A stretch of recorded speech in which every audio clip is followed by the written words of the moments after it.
from the All Indiana Podcast Network. It's time for real conversation about the real issues that affect our communities. Poverty, education, equality, and more.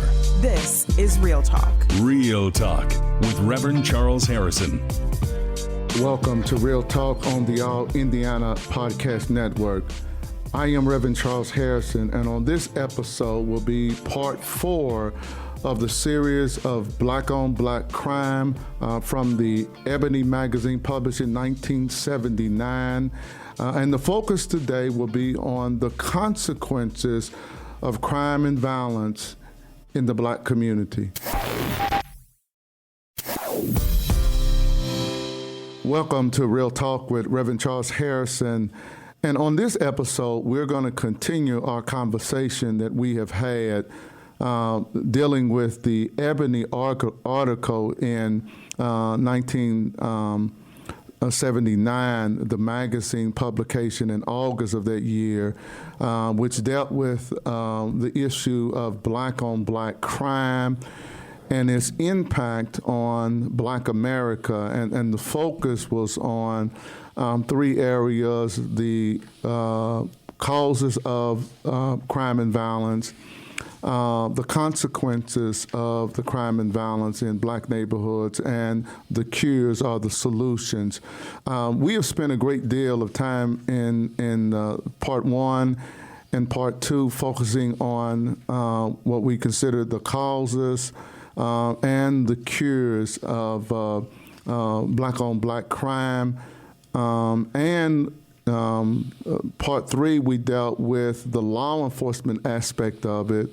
And from the law enforcement perspective, what was driving the violence. And for many, there are probably a lot of similarities in what the causes were in based on the 1977, FBI, statistics of crime and violence in America that alarmed many Americans in the Black community when the homicide numbers exceeded the number of Black soldiers that were killed in the Vietnam War. And certainly with the population of Black America, when what we're seeing, even nearly 60 years later, Blacks represent, maybe 12, 13% of the population, but yet 50% or more of the homicide victims are Black. So those are some concerns. So today, we're going to focus a lot of our attention in part 4 of Black on Black crime on the issue of what are the consequences? What are the consequences? And I'm so happy to have with me again today, and he's been with me for all of this, kind of the historian, the history teacher. He's also the former Deputy Mayor of Indianapolis under former Mayor Stephen Goldsmith. He also worked in HUD. And John Hall. So, John, welcome again to Real Talk with Reverend Charles Harrison. Thank you. And having this continual conversation on Black crime. We talk a lot off the air, about this issue, and sadly almost daily. And we focus a lot really on the root causes and the solutions to it. And it's so complex that there is no one silver bullet. I think all of us can agree with that. But let's talk about the consequences. What are the consequences of it that was written in 1979? And as I read through it, I probably would add some more to it, but okay. A lot of the consequences back in the 1970s are still the consequences, I think, today of Black on Black crime and violence. You bring up an excellent point because I think the Ebony article focused on the fact that the core communities have lost so many jobs because of the criminal element. And we talk about opportunities and the ability of individuals to get to work. When you have flushed out of your community companies, businesses that want to work, are trying to find workers. That has been a big impact on the black community. The property crimes alone has cost these urban core communities billions of dollars. So, and probably, in my opinion, one of the devastating impacts is the addiction of young men who now are cut off from their families. Right. You know, and that to me probably has been the biggest impact in the core communities on black families, is the fact that now Uncle Bill, Dad Joe is addicted.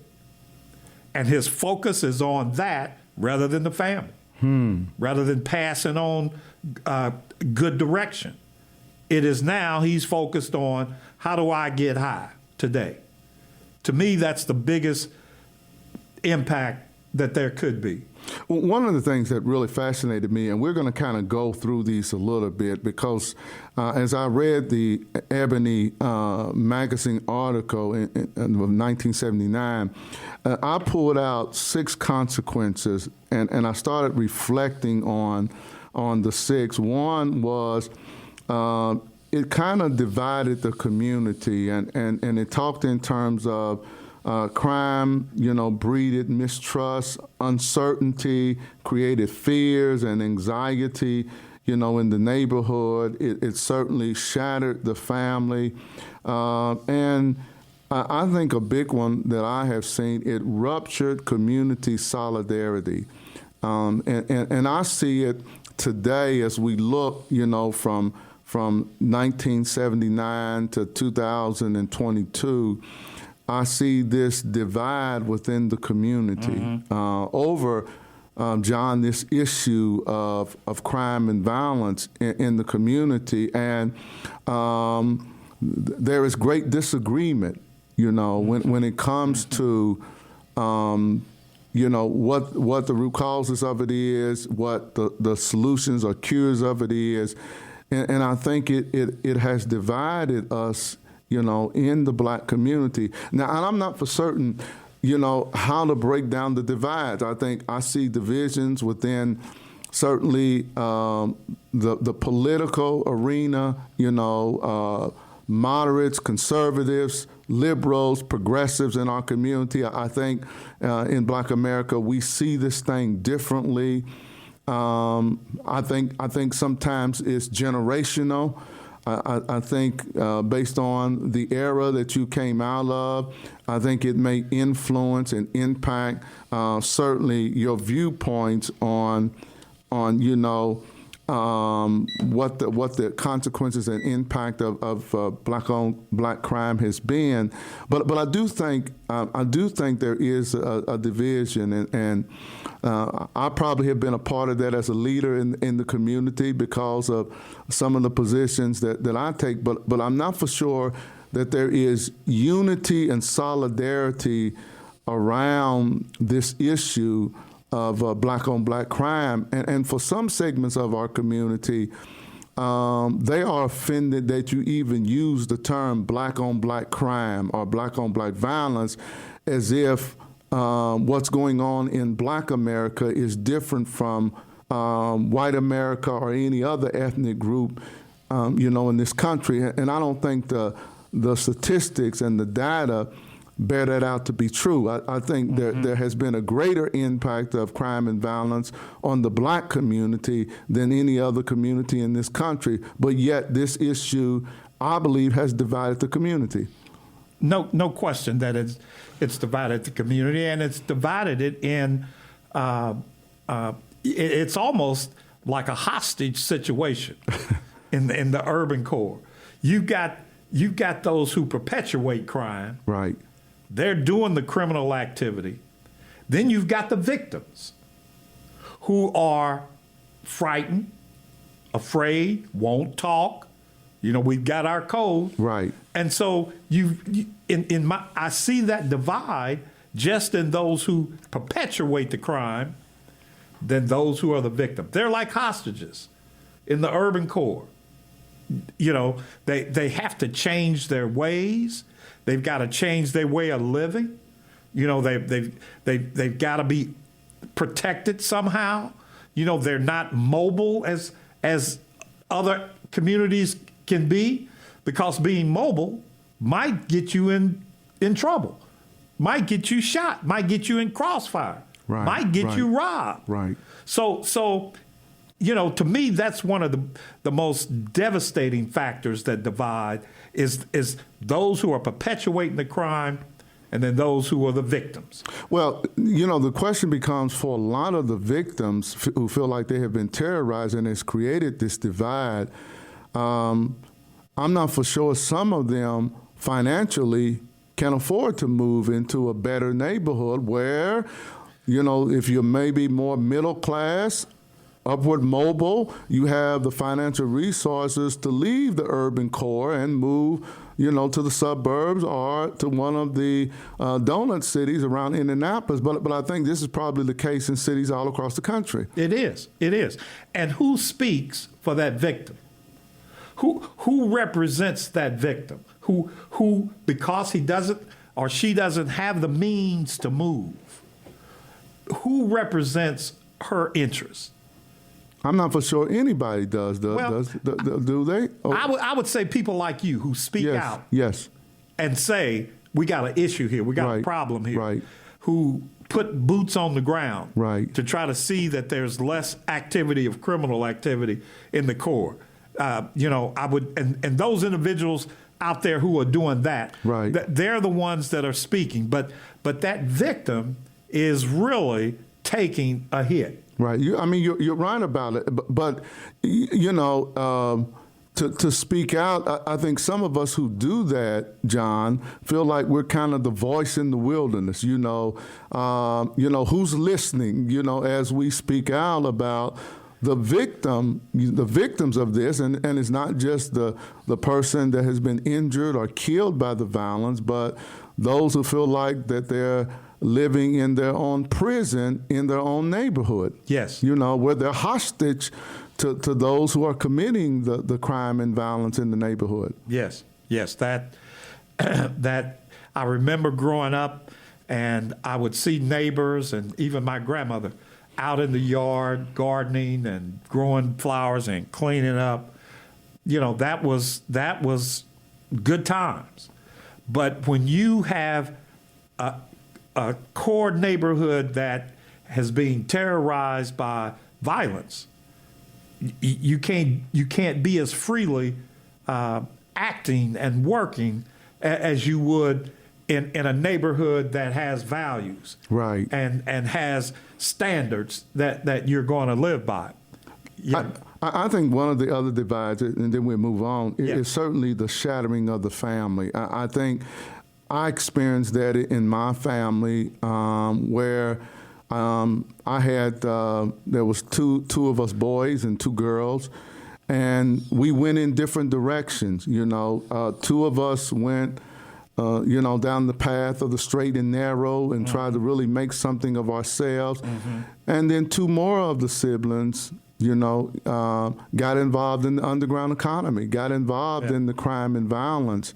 And I saw the impact of that on the family, and it divided the family. There were debates and arguments, in the household, and sometimes I felt like my parents were caught in the middle of their children, where the two that chose not to go down the path of crime and violence, were angry that the other two had went down that path, and sometimes was frustrated at the help that my parents kept giving them, and we felt like, that they were using our parents, to help them, and they made a choice to go down that direction, and we felt like, I think myself and Karen, hey, they grew up in the same household, lived in the same environment. There's no excuse that they should have went down the path of crime and violence. Yeah. But I saw the impact on the family, and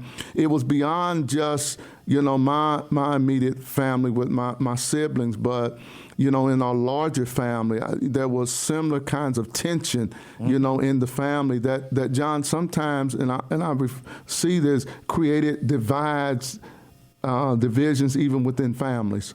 That is, you're right on target.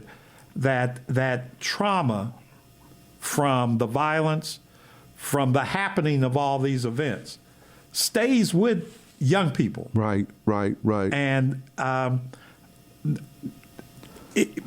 to find a solution on how you can calm and work on that trauma in core communities, I think will be a critical element in going to resolve some of the issues with black-on-black crime. But it's awful difficult when you see families torn like that, struggling over the path and direction that you're going to go. However, if you don't have the means, as you talk about, to move, if you don't have any counseling right there on the spot to work with you, or work with families on issues that arise, it's a hard struggle. I think part of it is, and I think you hit on it. I think the consequences of growing up in the urban core creates a false reality that becomes the reality for those who live in that environment. That this is the world that I was born into, and this is the world that I'm going to have to exist in. And they don't see the vision of them being anything other than what they see in the environment, and they get stuck, so that there is no hope for a future, a better life, because this is what they see, this is the world they were born into, they're growing up in, and they don't see themselves escaping that. And I think that's one, when you talk about the mental pain of it, is there mental pain that people experience, that these are the bad cards that was dealt to me, and this is the life that I'm going to have to live in the midst of all this chaos, this suffering, this pain. And I thought that the article kind of reflected that when it talked about what the personal injury and mental pain and stuff is, of black-on-black crime and violence. I remember teaching school, and I would say 95% of the students that I came across had not been outside of the neighborhood. And that was very telling, because if the point you're bringing up is, this is my lot, this is how it's going to be, right? Then I turn on the radio or I turn on my headphones and I'm hearing rap, right, that says it's rough. Yes. This is a rough life. Right.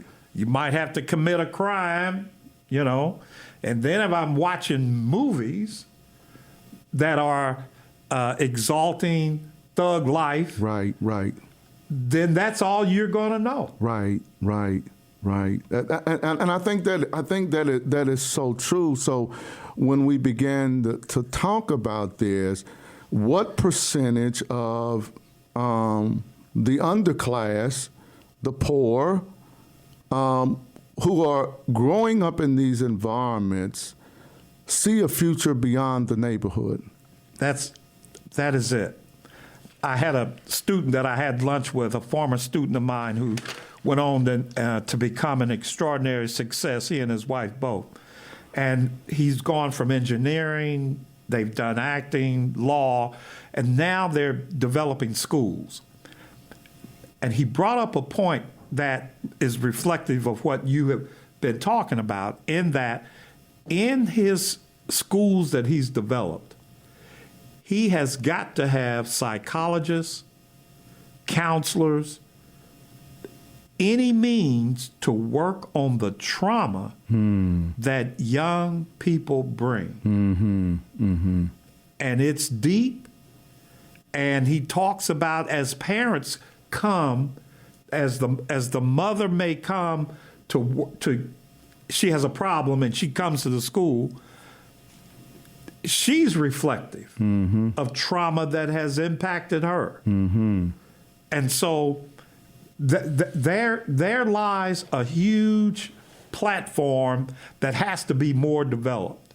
How do we work with the trauma that young people are feeling because of the impact of black-on-black crime in their neighborhoods, and how do they become whole again? Right. And that is so true, because I think kids experience it at a young age. I remember my two youngest, Jeremiah and Jalen, hearing gunshots and the trauma that it caused them, you know, to hear it, and the fear, the anxiety that you know, you would see on their faces, you know, and you know, I think it's multiplied, quadrupled in some areas of the city, you know, that, you know, I think I live in a pretty nice area of the city, but, you know, every now and then you get exposed to it, but some kids are getting it daily. And that's it. Jeremiah and Jalen have an extraordinary family neighborhood. Right.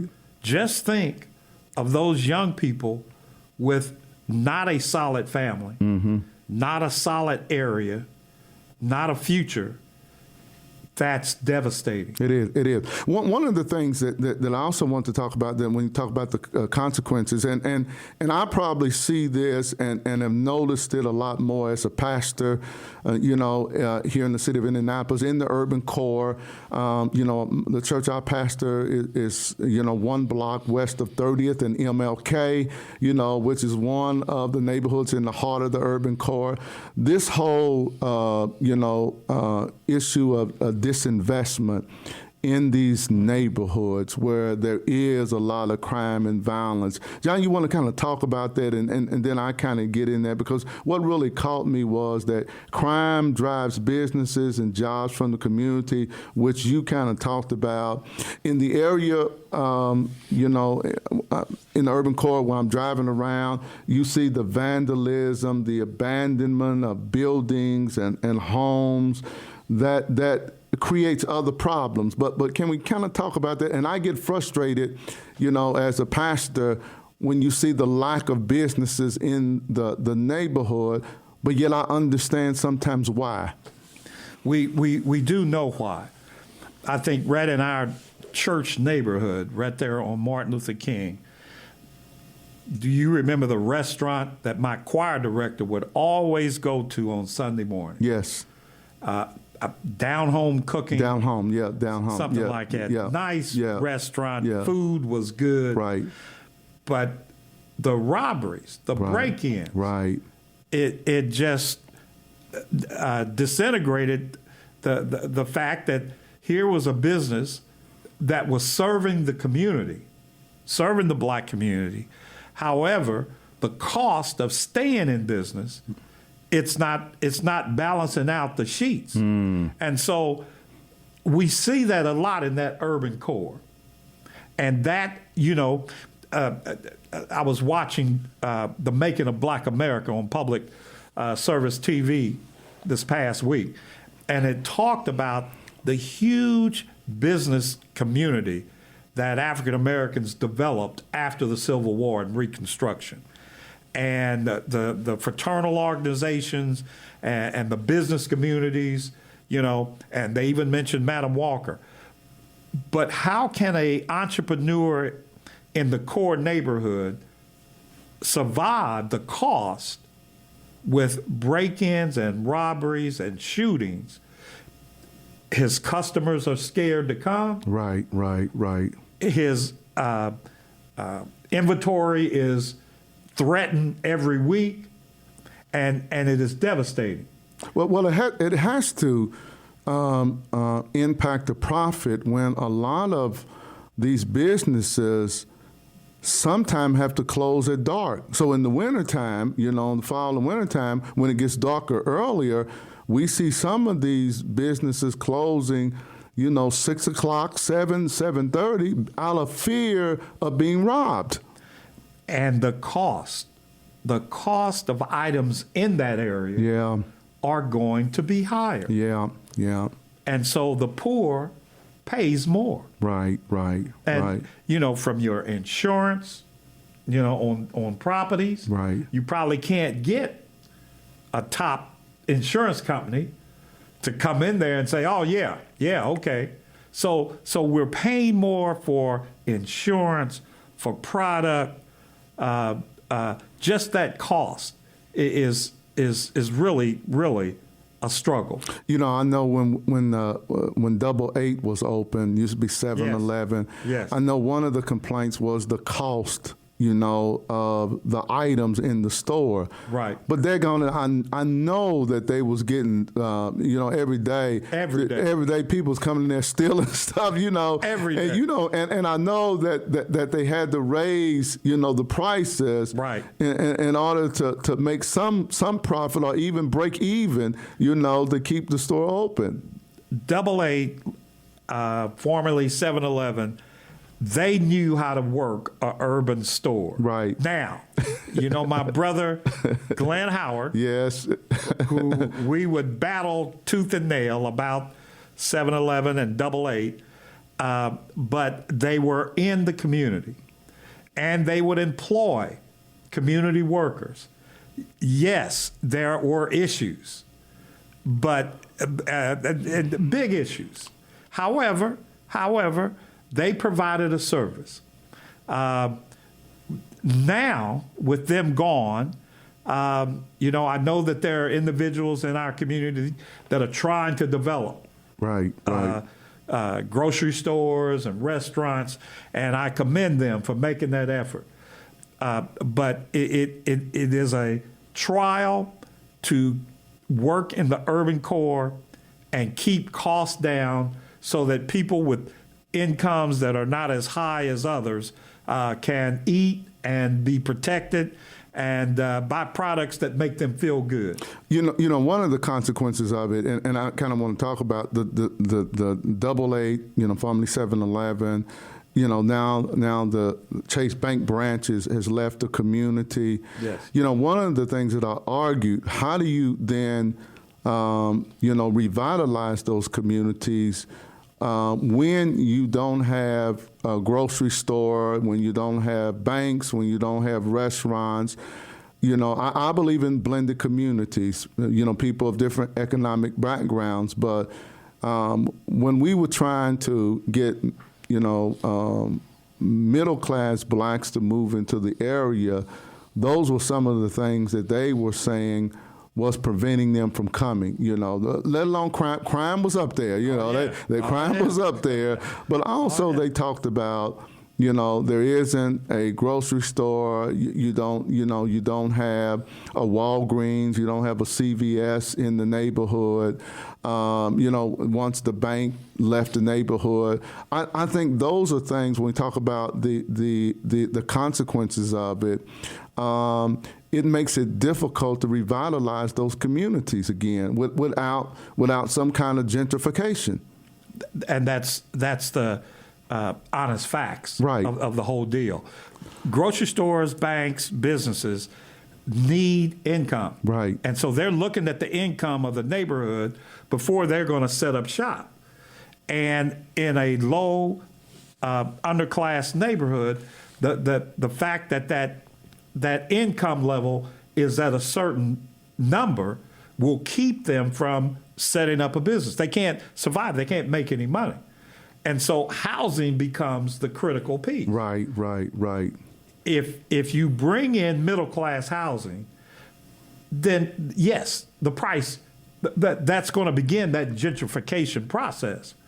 And we struggle with that. We argue about that. But you cannot have revitalization unless you have a higher income level to work with. You can call it gentrification, you can call it reality, but that's what it is. Well, it is, because I'm reminded of what happened with Dodge City. 23rd and College, 16th and College, going down to Fall Creek. When I first started doing 10 Point, that was one of the areas that we walked. Under the Goldsmith administration. Right. It has totally been transformed, and really because of gentrification, but is that what we have to do, because of the black-on-black crime and violence, to revitalize the urban core? It's going to take those kinds of efforts. Now, you and I both know there are individuals who are working on plans to improve the core neighborhoods. Right. But Dodge City benefited from the fact that eventually the city got control of the majority of the lots in that area. Right. They moved out the public housing, subsidized housing arena at the end. They were able to provide lots that then developers could come and put up a product that would attract middle to upper income individuals. And we were, I think the city of Indianapolis at that time got a $4 million grant from HUD, which helped them buy up a great deal of more lots, and then attracted developers to come in and put up properties that, they was probably selling almost at $200,000, 180, maybe 150 on up, to then change, and then I think they put up 350 new homes, and then they rehab maybe 50, but that gave you a imprint of a whole different area. Mm-hmm. No longer Dodge City. Right. And, there was criticism that there weren't enough low-income people in there. Right. But individuals today, they want to be closer to the city. Right. They want to be closer to other amenities. Right. They want to be close to good schools. Right. And, Fall Creek Place sprouted up to be an area where those early pioneers wanted to move to. Does black-on-black crime also, we hear this whole, thing about white flight, that white people left the inner city, the urban core, moved to the suburbs, or they left the city of Indianapolis. And maybe it was in the Ebony magazine article, and I missed it, but we don't talk much about black flight, black middle-class flight from the urban core to the suburbs also, and to some of the donut cities around Indianapolis, because they want a better quality of life for themselves and for their family. To me, that is a reality of what has happened. In my mind, I see one of the solutions is blended neighborhoods. I think it's difficult to create that with high levels of crime and violence in neighborhoods. You're not going to be able to do it with crime and violence. But there are two things I think that play with that. One is the property value. Okay. You can keep value when you are living in a home, 200, 300, 400,000, and there are a lot of people around you. Okay. That value is going to hold. Okay. Can you hold that in the urban core with crime and violence? No. And that's one of the impacts of black-on-black crime, because that urban core, the houses never appreciate to a level that they're going to appreciate in the surrounding communities. So the wealth gap that we argue about, that there's this huge wealth gap between people of color, European Americans, the urban core, let's say Mr. and Mrs. Smith bought a house. They were working at Western Electric 30, 40 years. They bought a house for $20,000 back in the day. Well, 30, 40 years later, that house, if it's in the urban core, you know, if it's in our church neighborhood, Right. it's probably not going to be any more than 50 or 60. Right. You know, maybe. Right. So, but isn't black on black crime also creating segregation within the black community based on the crime? You know, this is Real Talk with Reverend Charles Harrison, and my guest is John Hall today, and we have these uncensored conversations, but I feel like we have segregated ourselves from each other based on education and economics. And if you mean that when we moved out to Grandview and North, yes, that middle class, black middle class bourgeois, yes. I think it's two things. One, I think it is moving out of that old culture and that criminal element. And then two, it's the value of the property that you can own, which you can then build wealth. It's about building wealth. Can you build wealth at 25th and Andrew J. Brown? Or can you build wealth in Westfield and Carmel or Noblesville? You know, that's where that property that you purchase is going to increase in value.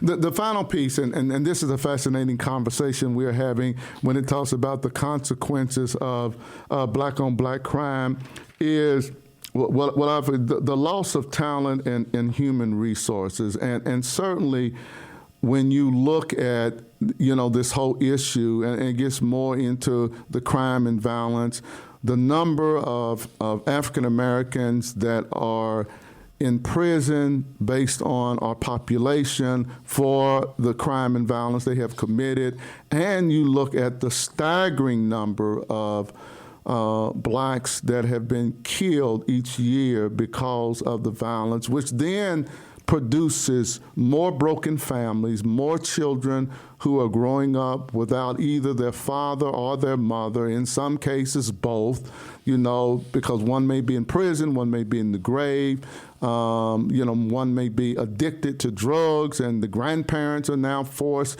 you know, to raise their grandchildren because the parents are not there.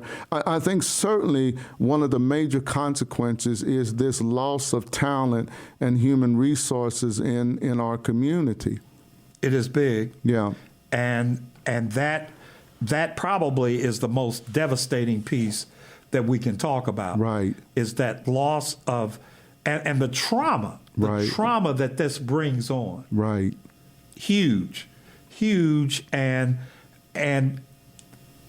as a community, you know, we don't want to talk about how to overcome these issues. You know, that's also, I think, a morbid factor in this whole calculation.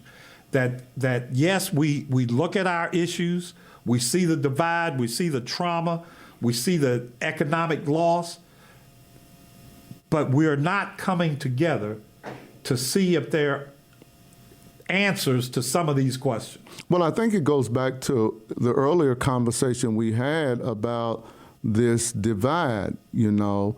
Probably I am impacted by my parents and grandparents' traditional old values. So as I view the world, it's from that lens. Yes. You know, and it's not the same lens that I would say my children look at the world. And then those who may be more progressive or liberal may look at it differently. I think the struggle between when we talk about the consequences of violence and the loss of talent and human resources is that some of us see that as more externally, you know, generated. Some see it as externally and internally generated. That there are some things within our own community that we must address, you know, so that we find solutions to the impact of black on black crime, you know, in our neighborhoods. And I think, John, that's where I really see the struggle is in that fact. I'm disturbed by every shooting and every homicide. I'm disturbed by the large number of individuals that are going to prison every year in this country. But everybody's not as disturbed as I am about that, and I think that's what creates the divide and the tension, because I think there's a lot of people who think like me. That division is definitely there. But what has happened, I think, also in our culture is that now thug life is mainstream. It is. And so it's like your ways and my ways of getting ahead in America is no longer the only way that you can get ahead in terms of that core underclass group. When I was coming through, if you were stealing stuff, that was big. Yeah, that was big. John Hall could be killed. Yeah, that was big. Alone. Yeah. Today, though, it's a way of life. Right, it is. And it's sad that we now accept bad behavior. So has crime and violence changed the core values that once existed in Black America? I think for the underclass, yes. It has. I think it has. And that is why it's such a hard struggle. That is why we probably don't talk about it, because the impact has set up now 2 tracks. One with middle class values that our ancestors brought us. Right. The other track is this new wave. Any means necessary. I may not want a home in Carmel. Right. Don't want that. Right. I want to be at the club. Yeah. And that's the difference now. Wow. This has been a fascinating conversation that we have been having, dealing with the Ebony magazine that was published in August of 1979, which was somewhat controversial at the time, dealing with the issue of crime and violence. It is still controversial today to even talk about this issue, but today has been part 4 of the conversation. We're not done. I think there's so many aspects to this. I want to thank John Hall for joining me today in this conversation. Thank you, I am Reverend Charles Harrison, and this has been Real Talk. Join me next time as I bring more real talk about the real issues that affect our community here in Indianapolis and across the country. Be sure to follow and subscribe to this podcast and share it on Facebook and Twitter and tell others about it. Thank you so much for joining us on this podcast, and I pray that you have a blessed and wonderful day. This is Real Talk with Reverend Charles Harrison. Be sure to like and subscribe to this podcast. And be sure to check out other great podcasts on the All Indiana Podcast Network. Online now at allindianapodcast.com.